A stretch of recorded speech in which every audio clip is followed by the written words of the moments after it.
I'm 3 on Your Side's Gary Harper, and as we all know, COVID-19 has changed a lot of things for us, including the way we travel. With that in mind, Consumer Reports has some tips when it comes to flying this holiday season. Planning on traveling through the air for the holidays? I don't really have anything planned for the holidays, but if something was to come up, I probably would go.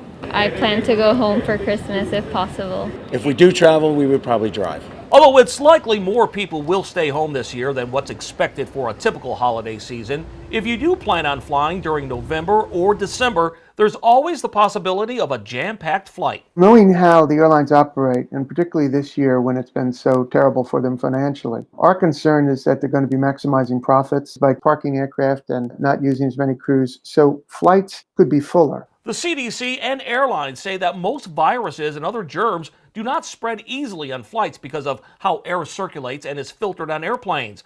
But Consumer Reports remains concerned about the lack of social distancing and mask policies on board airplanes. And what about at the airports? There are a lot of choke points, particularly in smaller and older airports, where social distancing becomes very difficult. Some airports are responding to those challenges by implementing new technologies like automatic electronic access points, also known as e-gates, that help reduce points of human contact and ease congestion bottlenecks. Consumer Reports says there are even more ways to keep you and your family safe, and some of those start before you even book.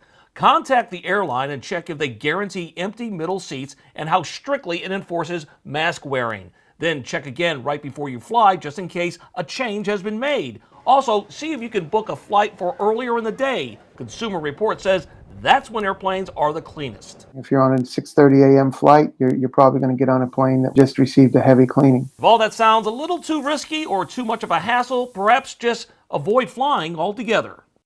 And Consumer Reports says if you are going to be flying this holiday season, try to book a ticket that has flexibility. You may pay a little bit more, but if you have to cancel, you'll be able to. I'm Gary Harper, 3 on Your Side.